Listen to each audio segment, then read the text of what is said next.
விஜய் யார் ஆப்ரேட் பண்ணுறாங்க? Loyola college operate பண்ணுது. இல்லைன்னு சொல்லுவார விஜய் பகிரங்கப்படுத்த சொல்லுங்கள். இல்லைங்க, முதல்ல இந்த ஃப்ரீன்ற திட்டம் வருது பார்த்தீங்களா, அது எந்த ஆட்சியாக இருந்தாலும் சரி அதை வந்து அவாய்ட் பண்ணும். ஓகே, நீங்கள் ஃப்ரீயாக கொடுத்துட்றீங்க, பஸ்ஸு ஃப்ரீன்றீங்க, அது ஃப்ரீன்றீங்க, பட் மற்றதுல எல்லாம் காஸ்ட் ஏற்றி விட்டுறீங்க. இன்னும் 4 மாதம் தான் இருக்குது. 4 மாதத்துக்கு வந்து 57,000 கோடி ஒதுக்கிருக்காங்க ரோடு போடுறேன்னு. எப்போ அவங்க போடுறது, எப்போ இது பண்ணுறது? ஒரு ரோடாவது நல்லா இருக்கா? நீங்கள் வந்தீங்களே அசோகநகர்லேருந்து, ஏன்னா ரோடு நல்லா இருக்கா? கலைஞர் வந்து சாதனைகள் பட்டியல் வெளியே சொல்ல முடியாது. அவ்வளவு பட்டியல் அவரால் தான் திராவிடம் வளர்ந்துருக்கு. கலைஞரால் திராவிடம் வளர்ந்துருக்கு.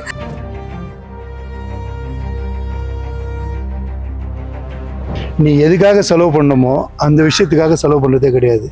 இவங்களுக்கு தேவையானது எல்லாமே விளம்பரம் தான். அதுக்கு என்ன செலவு பண்ணணுமோ அந்த அதை வந்து செலவு பண்ணிட்டு தான் இருக்காங்க.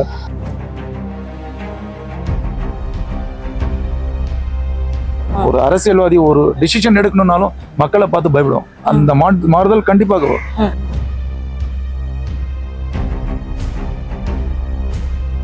ஸ்கூலு காலேஜ் வந்து தரமாக கொடுத்தாங்க, ஏன் அங்கே வந்து ப்ரைவேட்டுக்கு போக போகிறாங்க? அதை பண்ண மாட்டேறானுங்கல்ல. அதனால் வருமானம் அவங்களுக்கு. ஒரு எம்எல்ஏ வந்தானே உடனே ஒரு காலேஜ், ஒரு ஸ்கூலு.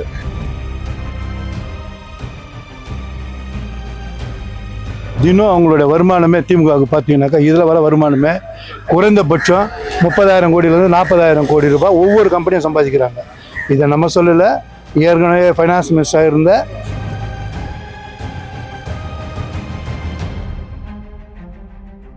வணக்கம் ரெட் டேப் தமிழ் நேயர்களே. இன்னைக்கு நம்ம மக்கள் கிட்ட என்ன கேள்வியை கொண்டு வந்திருக்கோம்னா, இந்த திமுக ஆட்சியில உங்களுக்கு பிடிச்ச திட்டம் என்ன, அதுக்கான உண்டான காரணங்கள்.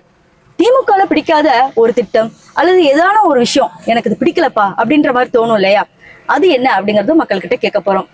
மேலும் தொடர்ந்து மாற்றங்கள் தேவையா அப்படிங்கிற ஒரு கேள்வியும் கொண்டு வந்திருக்கோம். அதுக்கு மக்கள் என்ன மாதிரி ரெஸ்பான்ஸ் பண்றாங்க அப்படிங்கறத தொடர்ந்து பார்ப்போம். சரி, இந்த திமுக ஆட்சி வந்து இப்ப வெற்றிகரமா வந்து 2026ல இன்னொரு தேர்தலை வந்து பார்க்க போகுது. அப்படி இருக்கிறப்ப இந்த திமுக ஆட்சியில எனக்கு இந்த விஷயம் பிடிச்சதுப்பா அப்படின்னா என்ன ஒரு திட்டம்? அடித்தட்டு மக்களுக்கு இந்த இலவச பஸ் பண்ணியிருக்கிறாரு. பெண்களுக்கு பெண்கள் உரிமை தொகை அது கொடுத்திருக்காரு. அதே மாதிரி இந்த கல்வித்தொகை இப்போ சொன்ன மாதிரி நான் முதல்வன் திட்டம் அந்த மாதிரி பண்ணியிருக்காரு. அவர் பிடிக்காது அப்படின்னா கொஞ்சம் மனசில் ஒரு உறுத்தல் என்னென்னா, அந்த எலக்ட்ரிக் வந்து 2 மாதம் 1 மாதமாக எடுக்கும்னு சொன்னார். அது கொஞ்சம் குறையா இருக்குது. அப்புறம் வந்து சொத்து வரியை கொஞ்சம் ஏற்றிட்டாங்க. அது ஒரு கரும்புள்ளி மாதிரி இருக்குது. இது மற்றபடி இதை விட ஒரு 80% நல்லது பண்ணியிருக்காருன்னு தான் நாங்கள் நினைக்கிறோம். இந்த மாதிரி சின்ன சின்ன குறைகள் இருக்கு, அதை சரி பண்ணியிருந்தா கொஞ்சம் இன்னும் நல்லா சிறப்பாக இருந்திருக்கும். அப்ப இது ஒரு சிறப்பான ஆட்சி தான் நீங்க சொல்றீங்க? சிறப்பான ஆட்சி, கண்டிப்பா சிறப்பான ஆட்சி. இல்லைங்க, முதல்ல இந்த ஃப்ரீன்ற திட்டம் வருது பார்த்தீங்களா, அது எந்த ஆட்சியாக இருந்தாலும் சரி அதை வந்து அவாய்ட் பண்ணும். ஓகே, நீங்கள் ஃப்ரீயாக கொடுத்துட்றீங்க, பஸ்ஸு ஃப்ரீன்றீங்க, அது ஃப்ரீன்றீங்க, பட் மற்றதுல எல்லாம் காஸ்ட் ஏற்றி விட்டுறீங்க. ஓகேவா? இன்னைக்கு பஸ்ஸில் போகிறவங்க எத்தனை பேர் இருக்காங்க? இன்னைக்கு எல்லா வீட்லேயும் கார் இருக்குது, எல்லாருக்குலேயும் 2 வீலர் இருக்குது.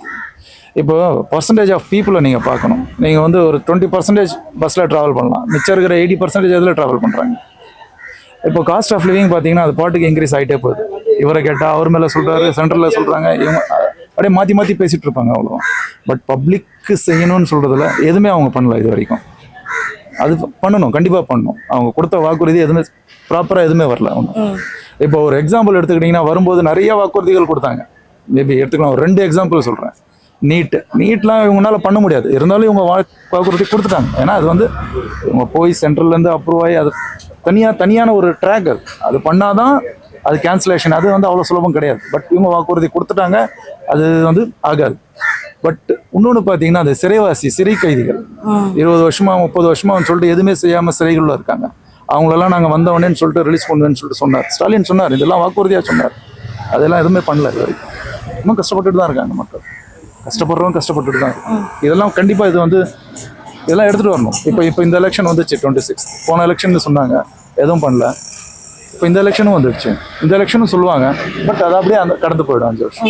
இதுதான் இப்படி தான் போயிட்டு இருக்கு. பிடித்தது வந்து நான் முதல்வன். அந்த இது படிக்கிற குழந்தைகள்லாம் IAS IPS போகிறாங்க பார்த்தீங்களா, அந்த திட்டம் சிறப்பான திட்டங்கள். படிக்கிற குழந்தைகளுக்கு அந்த உரிமை தொகை கொடுக்குறாரு பாருங்க, கல்விக்காக முன்னுரிமை பண்ணுறாரு பாருங்க, அந்த திட்டங்களை நாங்களாம் ரொம்ப வரவேற்கிறோம். அந்த திராவிட இயக்கம் கலைஞர் கருணாநிதியிலான இந்த தமிழகத்தில் திராவிட இயக்கம் முன்னுக்கு வந்திருக்காது. அந்த அதுக்குரிய முற்கோடியே கலைஞர் தான்.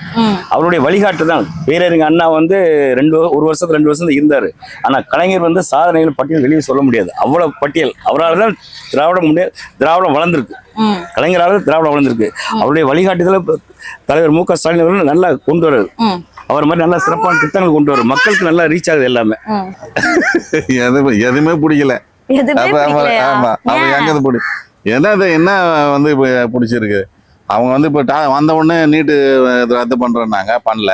வந்த உடனே டாஸ்மாக் வந்து படிப்படியாக குறைக்கிறேன்னாங்க, பண்ணல. படிப்படியாக இன்க்ரீஸ் ஆகி தான் இருக்க தவிர குறைக்கல. அப்புறம் என்ன ஏதாவது ஒன்று மக்களுக்கு வந்து இது பண்ணால் அந்த ரோடு வந்து தமிழ்நாடு முழுவதும் ரோடே சரி கிடையாது. ஓட்ட இப்போ முடிய போது இப்போ இன்னும் 4 மாதம் தான் இருக்குது. 4 மாதத்துக்கு வந்து 57,000 கோடி ஒதுக்கிருக்காங்க ரோடு போடுறேன்னு. எப்போ அவங்க போடுறது, எப்போ இது பண்ணுறது? ஒரு ரோடாவது நல்லா இருக்கா? நீங்கள் வந்தீங்களே அசோகநகர்லேருந்து, ஏன்னா ரோடு நல்லா இருக்கா? ஒன்றுமே சரி கிடையாது. அதனால் வந்து எதுவுமே வந்து அவங்க சொல்கிற மாதிரி எதுவும் இல்லை. அப்புறமா வந்து அதை இப்போ படிப்பு வந்து இப்போ சொன்ன மாதிரி தம்பி சொன்ன மாதிரி எல்லாமே ப்ரைவேட் எல்லாருமே ஒருத்தன் ஒரு ஸ்கூலு திறந்து வச்சுக்கணும், காலேஜ் திறந்து வச்சுன்னுக்கிறான். ஏன் அரசாங்கம் வந்து ஸ்கூலு காலேஜ் வந்து தரமாக கொடுத்தாங்க, ஏன் அங்கே வந்து ப்ரைவேட்டுக்கு போக போகிறாங்க? அதை பண்ண மாட்டேறானுங்கள. அதனால் வருமானம் அவங்களுக்கு. ஒரு எம்எல்ஏ வந்தானே உடனே ஒரு காலேஜ் ஒரு ஸ்கூலு அந்த மாதிரி இருக்குது. அதனால் வந்து ஒன்றுமே சொல்கிற மாதிரி எதுவும் இல்லை. ஒன்று கூட கிடையாது. ஏன்னா உதாரணத்துக்கு ஒரு விஷயம் சொல்கிறேன். ஸ்விக்கியில் இருக்கவங்களுக்கு வந்து வெயிலில் வராங்க, அவங்க ஸ்டே பண்ணணும், அதுக்காக வந்து ஒரு பெரிய ஸ்கீம் ஒன்று கொண்டு வந்து சில இடங்களில் வந்து அவங்க ஸ்டேக்கோசம் ஏசி ஹால் மாதிரியும் அதில் வந்து முழுக்க toilet facilities, drinking water facilities எல்லாம் பண்ணி கொடுத்துருக்கேன் அப்படின்னு சொல்லி ஒரு விளம்பரம். நீங்கள் அந்த வச்சிருக்க இடத்துலேருந்து ஒரு 10 மீட்டர் தள்ளி போனீங்கன்னா இந்த மாதிரி குண்டும் குழியுமான ஒரு ரோடு. நீ எதுக்காக செலவு பண்ணணுமோ அந்த விஷயத்துக்காக செலவு பண்ணுறதே கிடையாது. இவங்களுக்கு தேவையானது எல்லாமே விளம்பரம் தான். அதுக்கு என்ன செலவு பண்ணணுமோ அதை வந்து செலவு பண்ணிட்டு தான் இருக்காங்க. இதுதான் இங்கே நடக்குது. மக்களுக்கு இதை பண்ணிட்டேன் அதை பண்ணிட்டேன்றாங்க. என்ன பண்ணியிருக்காங்க? எதுக்கு எடுத்தாலும் மத்திய அரசு பண்ணலன்றாங்களே. இவங்க எங்களை மாதிரி இருக்கவங்ககிட்ட கலெக்ட் பண்ணுற டேக்ஸை முழுமையாக டாக்ஸ் பேயர்ஸ் என்ஜாய் பண்ணுறோமான்னு பார்த்தா ஒன்றுமே கிடையாது. இப்போ எனக்கெல்லாம் பார்த்தீங்கன்னாக்கா எனக்கு வந்து இலவசமாக எனக்கெல்லாம் எதுவுமே கிடையாது, நான் வாங்குறதும் கிடையாது. நான் இலவசன்ற பொருளில் இவங்க அடிக்கிற கொள்ளை சாதாரண கொள்ளை கிடையாது. மக்கள் எப்படி இது ஒரு நல்ல ஆட்சின்னு சொல்லுவாங்க? எத்தனையோ விஷயங்கள் லா அண்ட் ஆர்டர் ப்ராப்ளம் நடந்துட்டு இருக்கு. தொடர்ச்சியாக வந்து பாலியல் வன்கொடுமை இன்னும் மர்டரில் போய் முடியுது. இதுக்கு முழுமையான தீர்வுன்னு பார்த்தீங்கன்னா ஒன்றுமே கிடையாது. ஏதாவது ஒரு இன்சிடெண்ட்டுன்னா இம்மிடியேட்டாக உத்தரப்பிரதேசம் பாருங்கள், நார்த் ஈஸ்ட்ல இந்த மிசோரம் பாருங்க, ஷர்மிளா இந்த மாதிரியே சொல்லிட்டு இருந்தாக்கா, ஏங்க உத்தரப்பிரதேசத்தில் இருக்கிறவங்க வந்து உனக்கு ஓட்டு போடல, தமிழ்நாட்டில் இருக்கிறவங்க தான் உனக்கு ஓட்டு போட்டிருக்காங்க. நல்ல ஆட்சி தருவோம்னு சொன்னீங்க. நாங்கள் வந்தாக்கா 500 ஸ்கீம் இருக்குது, அந்த 500 ஸ்கீமும் முழுமையாக நாங்கள் செய்வோம்னு சொன்னீங்க. எத்தனை ஸ்கீம் பண்ணியிருக்கிறீங்க? சும்மா வந்து பொய்யான விளம்பரம். எதுக்கு எடுத்தாலும் எங்கே பார்த்தாலும் அவங்க அப்பாவோட பேரை, கருணாநிதியோட பேரை எல்லா இடத்துலையும் விளம்பரம் போட வைக்கிறீங்க. நான் கருணாநிதினா அந்த தமிழ்நாட்டுக்கு எவ்வளோ பெரிய சாதனையாக பண்ணி கொடுத்துட்டாரு. அதனால் இவங்க சொல்லக்கூடிய அத்தனையுமே பொய்யான விஷயம், பொய்யான தகவல். மக்களை முழுமையாக ஏமாத்துறாங்க. இன்றைக்கி வீடு வீடாக போகிறோம், எங்களோட நலத்திட்டங்களை பற்றி சொல்ல போகிறோம், உங்களோட ஓட்டுகள் முழுக்க எங்களுக்கு போடுங்கன்னு. திரும்ப ஓட்டு போட்டால் யாருக்கோசம் ஓட்டு போடுறோம்? அதை மக்கள் சிந்திக்கணும். நாம் போடுற ஓட்டு யாருக்கான ஓட்டு அப்படின்றத அவங்களுக்கு முதல் தெரிஞ்சுக்கணும். அதை தெரியவே விட மாட்டாங்க. ஒருவேளை மாற்றம் தேவைன்னா யாரை நீங்கள் எதிர்பார்க்குறீங்க? இல்லை சார், மாற்றம்ன்றது எப்படின்னா நல்லா செய்கிற கரெக்டான ஆளாக வரணும். அது வந்து மக்கள் தான் தேர்ந்தெடுக்கணும். நான் கரெக்டாக இருந்தால் தான் நான் தேர்ந்தெடுக்கிற ஆள் கரெக்டான ஆளாக தேர்ந்தெடுப்பேன். நானே தப்பாக இருந்தேன்னா நான் தேர்ந்தெடுக்கிற ஆளும் தப்பான ஆளாக தான் தேர்ந்தெடுப்பேன். சரிங்களா? ஃபஸ்ட்டு வந்து நம்ம வந்து அந்த விஷன் தான் இப்போ இருக்கிற ஜென்ரேஷனுடைய விஷன் தான். கண்டிப்பாக வரும், மாற்றம் வரும், எதிர்பார்த்துட்டு இருக்கோம். இந்த ஜென்ரேஷனாவது இது மாறும். இதெல்லாம் அப்படியே கண்டினியூ ஆகாது. இதெல்லாம் கொஞ்ச நாளைக்கு தான். கண்டிப்பாக மாற்றங்கள் வரும். ஒரு அரசியல்வாதி ஒரு டிசிஷன் எடுக்கணும்னாலும் மக்களை பார்த்து பயப்படும். அந்த மாறுதல் கண்டிப்பாக வரும். இப்ப இதுக்கப்புறம் மாற்றங்கள் வருதோ இல்லையோ, இல்ல திமுகவே வர்றதுக்கு நிறைய சான்சஸ் இருக்கு. ஒருவேளை அவங்க வந்தா இந்த திட்டத்தை வந்து ஸ்பெசிபிக்கா செயல்படுத்தலாம், இதனால மக்களுக்கு நிறைய நல்லது இருக்குன்னா ஏதாவது ஒரு திட்டம் இது கொண்டு எதுவுமே பண்ண மாட்டாங்க. இது எப்படி இருக்குது அதே மாதிரி தான் இருக்கும். எதுவும் பண்ண மாட்டாங்க. அது வந்து நம்பிக்கையாவே இருக்கீங்க. ஒயின் ஷாப்பை மூணுங்க, என்ன இது வரைக்கும் மூணுங்களா? ஒயின் ஷாப் வச்சுக்கணும். அதாவது ப்ரொடக்ஷன் பண்ணுற அத்தனை கம்பெனியுமே டிஸ்டிலரிஸ் யாருன்னு பார்த்தீங்கன்னாக்கா டிஎம்கேல இருக்கக்கூடியவங்க தான். அவங்களுடைய ப்ரொடக்ஷன் மட்டும்தான் மார்க்கெட்டிங்க்கு வருது. என்ன தினம் அவங்களுடைய வருமானமே திமுகவுக்கு பார்த்தீங்கன்னாக்கா இதில் வர வருமானமே குறைந்தபட்சம் 30,000 கோடியிலேருந்து 40,000 கோடி ரூபாய் ஒவ்வொரு கம்பெனியும் சம்பாதிக்கிறாங்க. இதை நம்ம சொல்லலை, ஏற்கனவே ஃபைனான்ஸ் மினிஸ்டராக இருந்த என்ன ஃபைனான்ஸ் மினிஸ்டர் இருந்தவர் சொன்னார். உடனே அவர் வந்து போர்ட்ஃபோலியோ மாற்றி விட்டாங்க. இதுதான் நடைமுறை. இன்னொரு 5 வருஷம் இவங்க ஓட்டு போட்டாங்கன்னா இருக்கிறவனுக்கு எவனுக்கு ஒரு பிட் இடம் இருக்காது. மொத்தமாக இவனுங்களே கொள்ளை அடிச்சுன்னு போயிடுவானுங்க. என்ன அத்தனையும் வந்து என்ன பண்ணாலும் கேட்கறதுக்கு நாதியே இருக்காது இந்த மக்களுக்கு. முதல்ல வந்து இந்த எஜுகேஷனை வந்து எஜுகேஷன் ஃப்ரீன்றீங்க. கிட்டத்தட்ட ஒரு வருஷத்துக்கு 5 லட்சம் பேர் வெளியே வரான். அப்பெல்லாம் என்ன சொல்லுவாங்க, படித்தா வேலை கிடைக்கும். இன்னைக்கு படித்தவனுக்கு வேலை எங்கெங்க கிடைக்குது? வேலை வாய்ப்பு மெயின் ஜாப் இல்லைங்க. இப்போ ஜாப் ஆப்பர்ச்சுனிட்டியே இல்லை.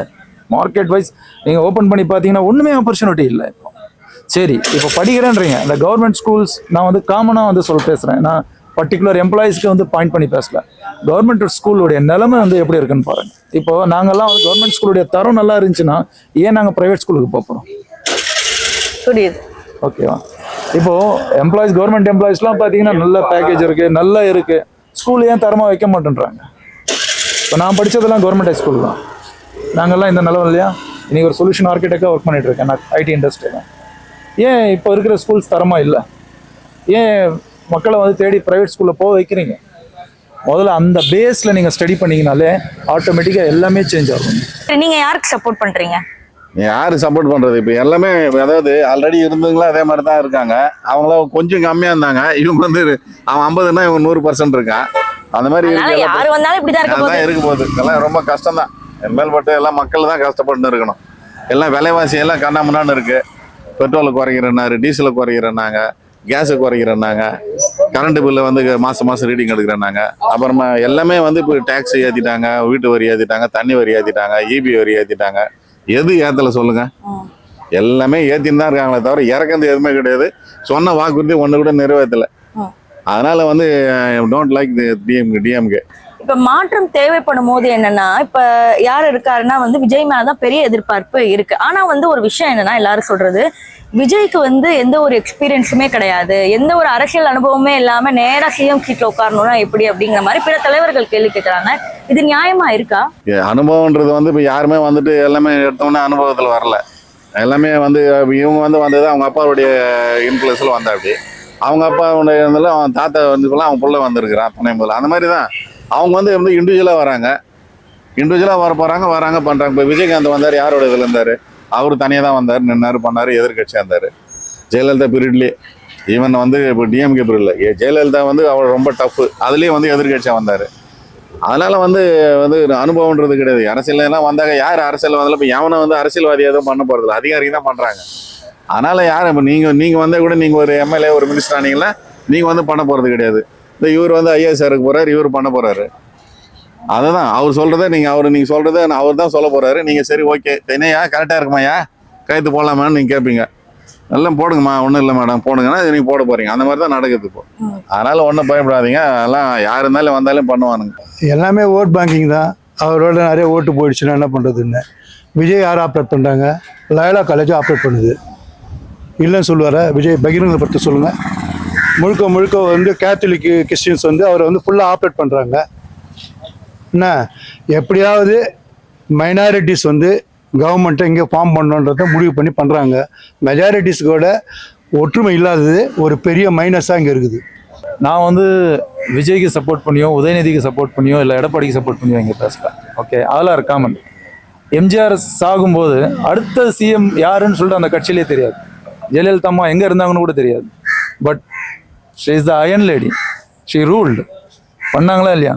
எக்ஸ்பீரியன்ஸ் வந்து நீங்கள் இறங்கும் போது தான் வருமே தவிர யாருமே பிறக்கும் போதே கற்றுக்கிட்டு வர்றது கிடையாது. அது யாராக இருந்தாலும் சரி, அது உதயநிதியாக இருந்தாலும் சரி, விஜயா இருந்தாலும் சரி, இல்லை ஏடிஎம்கே மேபி பிஜேபியில் யாராக இருந்தாலும் சரி, நீங்கள் எப்போ களத்தில் இறங்குறீங்களோ அப்போ தான் அந்த எக்ஸ்பீரியன்ஸே கெயின் ஆகும். ஓகேவா? அப்போ மக்கள் வாய்ப்பு கொடுத்தே ஆகும். நான் இல்லை, மக்கள்களே தான் இருக்குது. இப்போ அவங்க எடுக்கிற டிசிஷன்ஸ் பொறுத்து தான் இருக்குது. நீங்கள் எடுக்கிற ஒரு டிசிஷனை பொறுத்து தான் உங்களுடைய ட்ராக்கே வந்து சேஞ்ச் ஆகும். அந்த டிசிஷன் எந்த அரசியல்வாதி கரெக்டாக எடுக்கிறாங்களோ மக்கள் வந்து கண்டிப்பாக அதுக்கு வாய்ப்பு கொடுப்பாங்க. வரணும், எல்லாமே வரணும்னு தான் நான் ஆதரிக்கிறேன். எல்லாருக்குமே கரெக்டான டிசிஷன் யார் எடுக்கிறாங்க, யார் ஆட்சி பண்ணுறாங்களோ அவங்க வரணும். அதுதான் நம்மளுடைய இது. மதவாத அரசியல் வந்து விஜய் வந்து எடுத்து பண்றாருங்கிற மாதிரி உங்களுக்கு தோணுதா? உண்மையிலே பண்றாரு, அதில் ஒன்றும் இல்லைன்னா சொல்லவே முடியாது. இவரோட பின்புலமே வந்து லயோலா காலேஜில் இருக்கக்கூடிய கேத்தலிக்ஸ் தான். சரி, அது எந்த ஒரு அடிப்படையில ஏதாவது ஒரு எடுத்துக்காட்டு ஏதாவது இருக்கா? எடுத்துக்காட்டுனாங்க, அவர் வந்து பிஜேபியை சொல்றாரு, குறை சொல்றாரு, இதை பண்ணல அதை பண்ணலன்னு. இவர் என்ன பண்ணாரு? என்னோட சிம்பிள்னாக்கா அவருக்கு பெரிய ரசிகர் கூட்டம் இருக்குது. யங்ஸ்டர்ஸ் ஃபுல்லாக ஒன்றுமே தெரியாமல் சினிமாவில் வரது தான் வாழ்க்கைன்னு நினைக்கிறாங்க. வாழ்க்கை சினிமா ஒன்றும் ஆகிடுமா? எல்லாருமே எம்ஜிஆர் ஆக முடியாது. எம்ஜிஆர் வந்து வாழ்க்கையோட ஒத்து சினிமாவில் நடித்தார். ஒரு கீழ்த்தட்டில் இருக்கக்கூடிய மக்களுடைய பாதிப்பு என்னன்றதை புரிஞ்சு அதை வந்து எம்ஜிஆர் வந்து விளக்கி சொன்னார். அவர் என்றைக்குமே வந்து சிகரெட் குடிச்சதாவோ கெட்ட பழக்கங்களை பண்ணதாவோ சினிமாவில் எங்கேயாவது பார்த்துருக்கீங்களா? சொல்லுங்கள். இவங்க வந்து ஒரு நடிகை 100 பேர் அடிக்க முடியுதுங்க, விஜய் 100 பேர் அடிப்பார்.